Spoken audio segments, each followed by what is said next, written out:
देख रहे हैं न्यूज़ 7 हिंदी, राष्ट्र प्रथम। नमस्कार दोस्तों, न्यूज़ 7 हिंदी में आप सबका स्वागत है। जैसा कि जनता को उम्मीद थी, जैसा कि एक माहौल बना हुआ था, लोगों की एक भावना थी, एक एक्सपेक्टेशन थी कि पेट्रोल 100 पार करेगा, आज वो भी हो गया। तो फाइनली सरकार ने जनता की उम्मीद पर खरी उतरी और पेट्रोल को 100 पार कर ही दिया।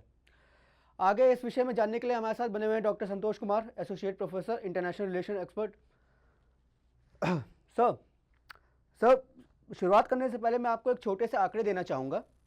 2010 में 52 रुपीज़ लीटर पेट्रोल था, 2011 में 63 रुपये, 2012 में 68, 2013 में 72, फिर 2014 में 72 स्टेबल रहा, 2015 में 61, 2016 में 64, 2017 में 69, 2018 में 77, 2019 में 74, 2020 में 72, 2021 में 96, 2022 में 105, 2023 में 97, 2024 में 97 स्टेबल था, 2025 में 95 से 97 के बीच में रहा और 2026 जो कि फाइनली 102 पहुंच गया।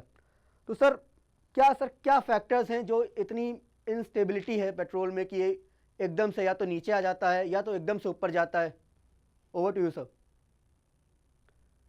देखिए, जहां तक आपने ये जो आंकड़े बताए हैं तो आंकड़े अच्छे हैं और ये स्पष्ट करते हैं कि हाँ, पेट्रोलियम के जो मूल्य हैं वो लगातार बढ़ते रहे हैं। जो टेंडेंसी है, जो इनकी प्रवृत्ति है, वो लगातार बढ़ने की है। इसके पीछे कई कारण हैं, वो हमें समझने होंगे। पहला ये कि जो मुद्रास्फीति है वो भी बढ़ती रही है और रुपया जो है उसके मूल्यों में डॉलर के मुकाबले गिरावट आई है, इसका असर भी पड़ा है। तो कई ऐसी बातें हैं जिसकी वजह से मूल्यों में वृद्धि होती रही है। और जहां तक पेट्रोलियम जो प्रोडक्ट्स हैं या इनके इनके प्राइसेस की बातें हैं, निश्चित तौर पर हम अगर भारत के संदर्भ में इसको लेते हैं तो बहुत स्पष्ट सी बात है कि हम लगभग 90% तक आयात करते हैं। और इतनी बड़ी मात्रा में हम जब आयात करते हैं तो कहीं ना कहीं से हमारी निर्भरता वो दूसरे देशों पर हो जाती है। और इसका असर ये होता है कि जब कहीं कुछ जो जो आवागमन का मार्ग बाधित होता है, प्रभावित होता है, तो निश्चित रूप से उसकी वजह से मूल्य भी प्रभावित होते हैं। जैसे अभी मौजूदा संकट चल रहा है हॉर्मुज स्ट्रेट को लेकर, खास तौर पर ईरान, अमेरिका और इजराइल में, तो निश्चित रूप से हम इस बात को समझते हैं कि दुनिया का लगभग 20% जो ईंधन है वो इसी हॉर्मुज जल डब्ल्यू मध्य से गुजरकर अपने गंतव्य तक पहुंचता है। भारत अपनी जरूरत का 40 से 45% जो गैस है और ईंधन जो तेल है वो यहीं से मंगाता है। तो बड़े लंबे समय तक आप जानते हैं कि 28 फरवरी को इजराइल और अमेरिका ने हमला किया था ईरान पर। देखिए, उसके बाद से हमने देखा कि जो पेट्रोलियम की कीमतें हैं, फ्यूल प्राइसेस हैं, गैस के मूल्य हैं, उसमें वृद्धि हुई है दुनिया के कई देशों में। यहाँ तक कि बड़े बड़े विकसित देशों में भी तेल के मूल्य प्रभावित हुए हैं। लेकिन भारत सरकार ने कोशिश की कि इसका बोझ उपभोक्ताओं पर न डाला जाए। लेकिन जब कोई ऐसा मार्ग नहीं दिखा कि शांति प्रक्रिया निश्चित अपने मुकाम पे पहुंचने वाली है, तो इतने लंबे समय तक तो इनका प्रबंधन रहा कि ये जो मूल्य वृद्धि है उसको सीधे जनता के बोझ के तौर पर उसको जनता के ऊपर न डाला जाए। चुनाव का भी निश्चित तौर पर इसमें एक पक्ष था कि बंगाल और सहित कई राज्यों में चुनाव होने थे। ये भी फर्क था, ये भी एक फैक्टर था, इससे इनकार नहीं किया जा सकता। लेकिन अब फिलहाल तो चुनाव नहीं होने वाले हैं और शांति की प्रक्रिया तो चल रही, लेकिन अभी भी अनिश्चितताएं बनी हुई हैं यथावत। तो ये कुछ ऐसे कारण हैं जिनकी वजह से मौजूदा समय में जो ईंधन की कीमतें हैं वो बढ़ रही हैं। सर मैं ये पूछना चाहूँगा, हमारे पास सेकंड ऑप्शन क्या है सर? मान लीजिए स्टेट ऑफ हॉर्मुज का रास्ता अभी भी नहीं साफ होता है, अभी भी बातें नहीं होती हैं, कॉम्प्रोमाइज़ या कुछ ऐसा निर्णय नहीं निकलता जो फ्रूटफुल हो, तो हमारे पास सेकंड ऑप्शन क्या है? हमारा एलाई तो है कहीं ना कहीं यूनाइटेड स्टेट्स के साथ, तो क्या हम उनसे इंपोर्ट कर सकते हैं? क्या रेट हमको फ्लक्चुएट करेंगे यूनाइटेड स्टेट्स अगर हम पेट्रोल लेते हैं ऑल? देखिए, निश्चित रूप से हमें दूसरे बाजार तलाशने होंगे, दूसरी जगहें तलाशनी होंगी, भले हुई शांति काल क्यों ना रहा हो। लेकिन हमें इसकी कुछ व्यवहारिक कठिनाइयां भी समझनी होंगी। अमेरिका भारत से बहुत दूर है।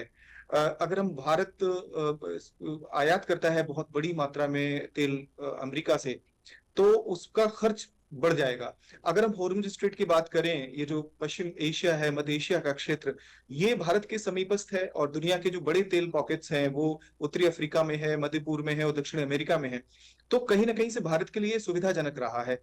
इसके अलावा भारत पिछले कई लंबे समय से हम देखते आए हैं कि भारत लगभग 42 देशों से तेल और गैस का आयात कर रहा है। भारत ने अपने ऊर्जा का जो बाजार है उसको डाइवर्सिफाई करने का प्रयास किया है। वो निर्भर नहीं रहना चाहता, क्योंकि रणनीति इस वक्त भारत में है, मार्को रूबियो, और वो ये कह रहे हैं कि भारत जितना चाहे उतना तेल ले सकता है अमेरिका से। अच्छी बात है, भारत ले सकता है। और जिस तरह से दोनों देशों के बीच रणनीतिक और व्यापारिक ताल्लुकात हैं, उसके आधार पर लगता है कि भारत लेता रहेगा। लेकिन निर्भरता अमेरिका पर भी ठीक नहीं होगी, रणनीतिक भूल होगी। इसके अलावा रूस है हमारा, बड़ा मित्र है और मजबूत साझीदार रहा है। रूस से हम तेल आयात करते रहे हैं। आप समझिए कि लगभग 2026 की शुरुआत में, इस युद्ध की शुरुआत में था जब अमेरिका से के दबाव को इतना इतना ज्यादा व्यापक तौर पर नहीं महसूस किया जा रहा था भारत में। तो हमने देखा कि लगभग 45% तक, 40% से 45% तक रूस से कच्चा तेल हम आयात कर रहे हैं। तो ये एक है, लेकिन अमेरिका वाला फैक्टर जुड़ा हुआ है। अमेरिका मानता रहा है कि जो यूक्रेन में युद्ध चल रहा है उसमें भारत अप्रत्यक्ष रूप से वॉर मशीन्स को मजबूत कर रहा है। तो वो उसके एक राजनीतिक संदर्भ है, उसको भी हमें देखना होगा। लेकिन अभी जैसा कि एस जयशंकर ने कहा है कि भारत सस्ती ऊर्जा का आयात करना जारी रखेगा और किसी देश के दबाव में नहीं आएगा, तो ये दृढ़ता का परिचय है। तो भारत न सिर्फ रूस से बल्कि अमेरिका से और दुनिया के तमाम देशों से तेल मंगाता रहेगा, गैस मंगाता रहेगा। और ये भारत के हित में भी है, क्योंकि ऊर्जा महत्वपूर्ण है। हम बहुत ही तेजी से उभरती हुई अर्थव्यवस्था है। ऊर्जा आपूर्ति अगर बाधित होती है तो निश्चित रूप से बड़ी कठिनाइयां आ जाएंगी देश की अर्थव्यवस्था के समक्ष। सर बट हम पे सैंक्शंस तो हैं, ये तो व्हाइट हाउस की तरफ से एक ऑफिशियल प्रेस रिलीज थी कि मिस्टर ट्रम्प कह रहे थे कि हमें कुछ ही दिनों का वो मिलता है, छूट मिलती है कि आप इतने दिन तक रूस से खरीद लीजिए, उसके बाद सैंक्शन है। तो सर इस स्थिति में अगर हम केवल अमेरिका पे डिपेंडेंट हो जाएंगे तो वो तो उनकी मनमानी के रेट के हिसाब से पेट्रोल मिलेगा। सर मेरा सवाल यही था, क्या अब अगर इधर हॉर्मुज बंद होता है तो क्या हमारे पास केवल एक विकल्प अमेरिका ही है? क्योंकि वेनेजुला तो अमेरिका ने नहीं, ले लिया, अब वो ऐसा दावा कर रहा है कि ऑयल किंग हम है। तो सर अब दूसरा ऑप्शन, तीसरा ऑप्शन क्या है? एक तो हॉर्मोज है, दूसरा यूनाइटेड स्टेट्स ऑफ अमेरिका, तीसरा सर हमारे पास ऑप्शन क्या है? देखिए, रूस है। रूस एक रूस पे तो सर बड़ा सैंक्शन व्यापारिक साझीदार रहा है। लगा देते हैं ना अमेरिका की, आप ना खरीदिए, इतने दिन तक नहीं, खरीद सकते हैं केवल, नहीं, इस टाइप की खबरें आती हैं। ये हमें हमें ट्रंप के शब्दों को बहुत गंभीरता से लेने की जरूरत नहीं है। ट्रंप बहुत कुछ कहते रहते हैं। आप एक बात स्पष्ट तौर पर देखें कि भारत ने रूस से तेल आयात बंद नहीं किया। हाँ, ये जरूर है कि 40% से घट के 20% से, लेकिन उस भारत ने पूरी तरह से रूस से तेल आयात करना बंद नहीं किया। आपको एक बात बताता चलूं कि जब ट्रंप प्रथम कार्यकाल में थे तब अमेरिका ने भारत से कहा था कि वो ईरान से तेल न ले, और भारत ने उसको शून्य कर दिया था, तेल आयात पूरी तरह से बंद कर दिया था। लेकिन रूस के मामले में ये बात नहीं रही, क्योंकि भारत अपनी रणनीतिक स्वायत्तता की जो नीति है उसके आधार पे जरूरी समझता है कि रूस से जो तेल की आपूर्ति है वो जारी रहे और भारत अपनी जरूरत के हिसाब से मंगाता रहे। हाँ, एक बात जरूर है कि तेल की आयात की जो मात्रा है उसमें कमी आई है, इसमें दो राय नहीं है। और अमेरिका ने वेवर्स दिए हैं, तो उन वेवर्स का कोई बहुत बड़ा मतलब नहीं है। भारत की इच्छा शक्ति है और भारत की आवश्यकता है कि भारत रूस से तेल आयात करना जारी रखे और किस सीमा तक आयात करता है। एक हमें बाजार को भी समझना होगा, एक और भी पक्ष है, हमें बाजार को भी समझना पड़ेगा।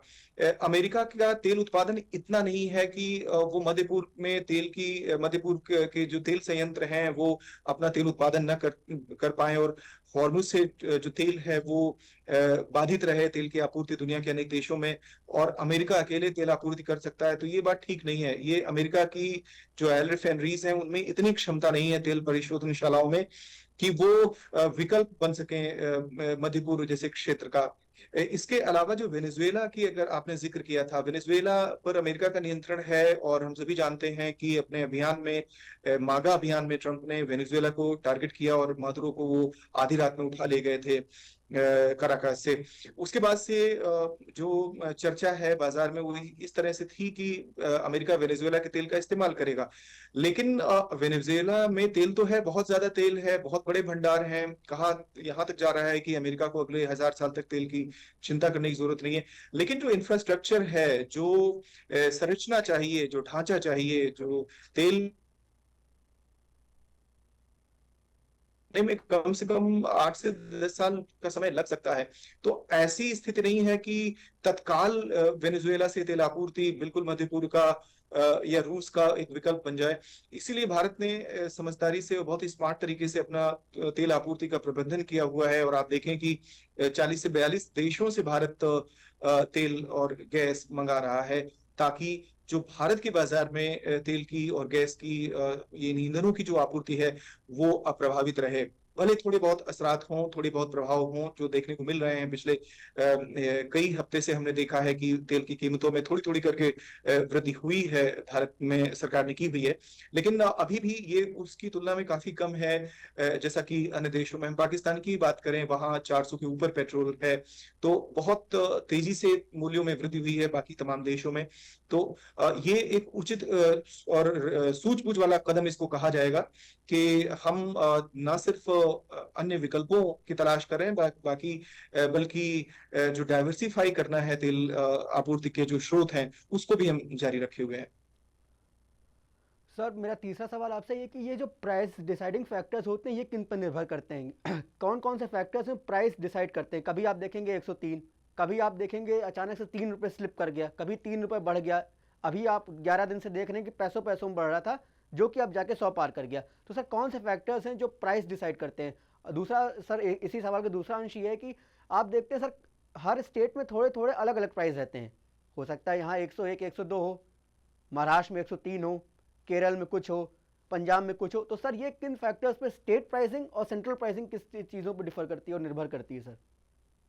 जी, देखिए, जहां तक तेल के मूल्य जो है, खुदरा मूल्यों की अगर हम बात करें, जिस मूल्य पर उपभोक्ता खरीदते हैं, तो उपभोक्ताओं को मैं बताना चाहूंगा आपके चैनल के माध्यम से कि कोई एक फैक्टर नहीं है, बल्कि बहुत से ऐसे फैक्टर्स होते हैं, बहुत से ऐसे तत्व हैं जो तेल के और गैस के जो ईंधन है उसके मूल्यों को निर्धारित करते हैं। अंतर्राष्ट्रीय राजनीति एक प्रमुख फैक्टर है, जो इंटरनेशनल पॉलिटिक्स है उसका असर तेल पर होता है। दरअसल हम पिछले कई दशकों में, यानी कि दूसरे विश्व युद्ध के बाद के दौर के समय को देखें तो हम ये समझ सकते हैं कि तेल हालांकि अर्थतंत्र से जुड़ा हुआ है, लेकिन वो राजनीति के केंद्र में भी रहा है। तो अंतर्राष्ट्रीय राजनीति के केंद्र में तेल रहा है। बहुत सारे देश तेल को अपने शक्ति के तौर पर इस्तेमाल करते रहे हैं और खासतौर पे वर्चस्व बढ़ाने के लिए इनका इस्तेमाल होता रहा है। हम अगर मौजूदा स्थिति को देखें तो अमेरिका ने वेनेजुएला पर हमला किया और उस पर कब्जा किया। एक तरह से उसका प्रभाव है अमेरिका का वेनेजुएला पर।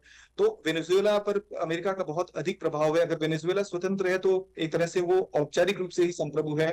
कहीं ना कहीं से तेल पर अमेरिका का परोक्ष रूप से नियंत्रण है और अमेरिका के दिशा निर्देशों पर एक तरह से वहां पर तेल का उत्पादन किया जा रहा है। किसको तेल देना है, किसको नहीं देना, तो आप समझ लीजिए रणनीतिक उद्देश्य के लिए अमेरिका तेल के इस बाजार को इस्तेमाल कर रहा है। इसके अलावा अगर ईरान पर हमले की बात देखें तो कई सारे ऐसे फैक्टर्स थे जिसको अमेरिका ने ईरान पर हमले के लिए प्रेरित किया। उनमें से एक ये था कि अगर हम अमेरिकन से चाहते थे कि हम ईरान और मध्यपूर्व के क्षेत्र पर भी अपना नियंत्रण स्थापित करें, एक प्रभावी नियंत्रण तेल के बाजार पर, तो हम दुनिया को प्रभावित कर सकते हैं। क्योंकि चीन निश्चित तौर पर दक्षिणी अमेरिका में उसका काफी निवेश था और वेनेजुएला से एक प्रमुख देश था तेल आयात करने वाला चीन। इसके अलावा ईरान से भी चीन लगातार तेल खरीदता रहा है। तो सबसे पहले हम ये समझे कि अंतर्राष्ट्रीय राजनीति बहुत प्रभावित करती है। आप देख रहे हैं न्यूज़ 7 हिंदी, राष्ट्र प्रथम।